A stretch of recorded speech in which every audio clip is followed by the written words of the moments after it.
Hello guys, split Croatia വിശേഷത്തിലേക്ക് സ്വാഗതം. അപ്പോൾ നിങ്ങൾ ഈ സ്പ്ലിറ്റ് കൊറേഷ്യയിൽ പോയാൽ സന്ദർശിക്കേണ്ട ഒരു ബ്യൂട്ടിഫുൾ പ്ലേസ് ആണ് ഈ സെമിത്തേരി. ഈ ഒരു സെമിത്തേരി മുന്നിൽ നിന്ന് നോക്കിയാൽ ഒരു ബ്യൂട്ടിഫുൾ സീൻ നിങ്ങൾക്ക് ആസ്വദിക്കാൻ സാധിക്കും. ലിവോണിക് കാറ്റ് സെമിത്തേരി എന്നാണ് ഗീവൻ നെയിം. കരാട്സ്കോ ഗ്രോബൽസ്കി, ആക്ച്വലി ഇതാണ് കറക്റ്റ് പ്രൊണൗൺസിയേഷൻ, എനിക്കറിയത്തില്ല, ബട്ട് എന്നും ഇതിനെ വിളിക്കാറുണ്ട്. സ്ഥാപിച്ചത് 1928 ഏപ്രിൽ 1. ഇതിനു മുന്നിൽ കൂടി പോയാൽ അവിടെ പൂക്കച്ചവടക്കാരെ കുറേ കാണാൻ സാധിക്കും. വിവിധ തരം പൂക്കളും അവിടെ കാണാൻ സാധിക്കുന്നുണ്ട്. പക്ഷേ വില സാധാരണ പൂക്കളെക്കാളും ഇത്തിരി കൂടുതലാണ്. ഈ ഒരു സെമിത്തേരിയെ കുറിച്ച് പറയുന്നതാണ്. 24.6 ഏക്കറാണ് ഈ ഒരു സെമിത്തേരി ഉള്ളത്. വൺ ഓഫ് ദ ബിഗ്ഗസ്റ്റ് എന്ന് തന്നെ പറയാം. എൻ്റെ ഗൈഡ് പറഞ്ഞത് ഇതാണ് ബിഗ്ഗസ്റ്റ് എന്നാണ്. 50 ഏക്കർ വസ്തുത ഉണ്ടെങ്കിലും 24.6 യൂസ് ചെയ്തിട്ടുള്ളൂ എന്നാണ് പറയുന്നത്. ഏകദേശം 80 വർഷം കൊണ്ട് 75,000 ആളുകളെ ഇവിടെ അടക്കം ചെയ്തിട്ടുണ്ടെന്നാണ് എൻ്റെ ഗൈഡ് പറയുന്നത്. ബട്ട് സ്റ്റിൽ ലെറ്റ്സ് സീ, നമുക്ക് എത്ര വലുതാണോ നമുക്ക് അകത്ത് കയറിയാലും കാണാൻ പറ്റത്തുള്ളൂ. നമുക്കന്ന് കയറി നോക്കിയിട്ട് വരാം. ഒരു ഹിസ്റ്റോറിക്കൽ സെമിത്തേരി കൂടിയാണിത്. ഈ ഒരു സെമിത്തേരിയിൽ ഒരുപാട് സെക്ഷനായിട്ടാണ് തിരിച്ചിരിക്കുന്നത്. ചിൽഡ്രൻ സെക്ഷൻ, ഈ കുട്ടികൾ മരിക്കുമ്പോൾ അതിനുവേണ്ടി ഒരു സെക്ഷനുണ്ട്. പിന്നീട് ജൂയിഷ് ആയിട്ടുള്ള ആൾക്കാർ മരിക്കുമ്പോൾ ജൂയിഷിന് വേണ്ടി ഒരു സെക്ഷനുണ്ട്. പിന്നെ നോർമൽ സിറ്റിസൺഷിപ്പ് ആയിട്ട് മരിക്കുന്നവർക്ക് അതിനും ഒരു നോർമൽ സെക്ഷൻ. ഇനി വരുന്ന സെക്ഷൻസ് ആണ് നമുക്ക് കൂടുതൽ ഹിസ്റ്റോറിക്കൽ ഫീൽ വരുന്നത്. അടുത്ത സെക്ഷൻ വരുന്നത് ജർമ്മൻ മിലിറ്ററി സെമിത്തേരി.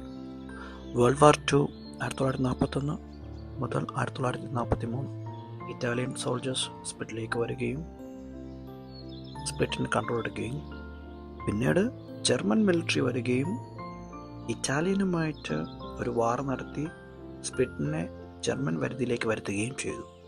അതിൽ മരണപ്പെട്ട 3200 ജർമ്മൻ സൈനികരെ ഈ ഒരു സെമിത്തേരിയിലാണ് അടക്കം ചെയ്തിരിക്കുന്നത്. അടുത്തതായിട്ട് വരുന്നത് one of the most important സെക്ഷനാണ് സ്പോമൻ പാർക്ക് എന്ന് പറയും.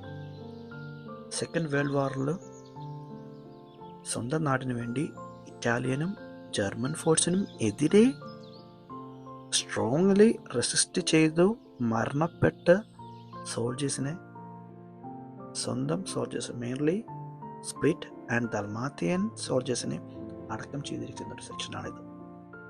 ഈ ഒരു സ്പോമൻ പാർക്കിൽ 1500 സിവിലിയനും 7000-ൽ കൂടുതൽ പട്ടാളക്കാരും ഇവിടെ അടക്കിയിരിക്കുന്നതാണ് പറയുന്നത് എന്നാണ് എൻ്റെ ഗൈഡ് പറഞ്ഞത്. ഞാനൊന്ന് ഇൻ്റർനെറ്റിൽ സെർച്ച് ചെയ്ത് നോക്കിയപ്പോഴും അത് ട്രൂ ആണ്. പിന്നീട് വരുന്നതാണ് homeland war section.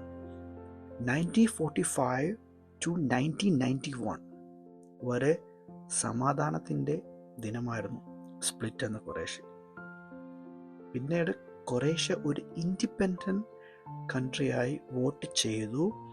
Yugoslav and Serbian ഈ ഒരു കാര്യത്തിന് എതിരെ വരികയും എതിരെ നിൽക്കുകയും ഇതിനെ കൊറേഷ്യ ചെറുത്ത് നിൽക്കുകയും ചെയ്തു. അവിടെ ഒരു സിവിൽ വാർ എന്ന് പറയാൻ പറ്റത്തില്ല, ഒരു വാർ സ്റ്റാർട്ട് ചെയ്യാൻ തുടങ്ങി. 4 വർഷം നീണ്ടു നിന്ന ഈ ഒരു യുദ്ധത്തിൽ അവസാനം കൊറേഷ്യ വിജയിക്കുകയും ഒരു ഇൻഡിപെൻഡൻറ്റ് കൺട്രിയായി മാറുകയും ചെയ്തു.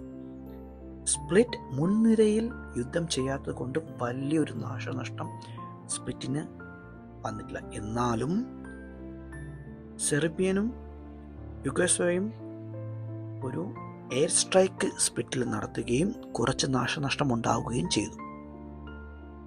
ഈ ഒരു യുദ്ധത്തിൽ സ്പ്ലിറ്റിന് വേണ്ടി 150 പട്ടാളക്കാരും 20 സിവിലിയൻസും മരണപ്പെട്ടു. അവരെ ഈ ഒരു ഹോംലാൻഡ് വാർ സെക്ഷനിലേക്കാണ് അടക്കം ചെയ്തിരിക്കുന്നത്.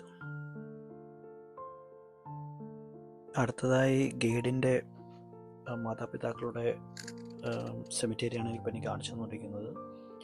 അപ്പോൾ അതിൽ നോക്കിക്കഴിഞ്ഞാൽ നമുക്ക് കാണാം ഫോട്ടോസും കാര്യങ്ങളൊക്കെ സെമിത്തേരിയിൽ വെച്ചിട്ട്. അത് നമ്മൾ ടിപ്പിക്കൽ യൂറോപ്യൻ സ്റ്റൈലാണ്. എല്ലാ സെമിത്തേരിയിലും നമുക്ക് നോക്കിയാൽ മെയിൻലി എല്ലാ സെമിത്തേരിയിലും ഈ ഒരു ഫോട്ടോസും കാര്യങ്ങളും അതിനകത്ത് കാണാൻ പറ്റും ആൾക്കാരുടെ. അത് ജർമ്മനിയിൽ വന്നിട്ട് ഇപ്പം ഏകദേശം 1 വർഷം. എൻ്റെ ഒരു പേഴ്സണൽ ഒപ്പീനിയനാണ് ഞാൻ പറയുന്നത്. ജർമ്മനിയിൽ വന്ന് ഞാൻ ഇപ്പം ഏകദേശം 2 years ആവും. മന്ത്ലി ഒരു പ്രാവശ്യമെങ്കിലും ഞാൻ ഇതേപോലെ ഫ്രീ തോഫിൽ പോയിരിക്കാറുണ്ട്. എന്ന് വെച്ചാൽ സെമിറ്ററി. അതിപ്പോൾ കിട്ടുന്നൊരു പ്രത്യേക ഒരു ഫീലുണ്ട്. ഒരു സമാധാനവും ഒരു പ്രത്യേക ഒരു ഫീലാണ്. അത് നിങ്ങൾക്ക് ആർക്കെങ്കിലും കിട്ടുന്നുണ്ടെങ്കിലും ജസ്റ്റ് ഒന്ന് കമൻറ്റ് ചെയ്യുക. If you are wealthy enough you can make this kind of cemeteries. ഈ ഒരു 2 സെമിറ്ററി നോക്കിയാൽ അറിയാം എന്തുമാത്രം ഒരു ആർട്ട് വർക്കാണ് ഈ ഒരു സെമിറ്ററി ചെയ്തത്. It's like A family cemetery, like ഒരു ക്യൂണിഷ് പോലെ, ഒരു ചർച്ച് പോലെ ഒരു സംഭവം ചെയ്തിരിക്കുന്നു. This is actually one of the memorable moments in the split. So thank you all. Thank you for watching my video. Thank you. See you next time. Bye.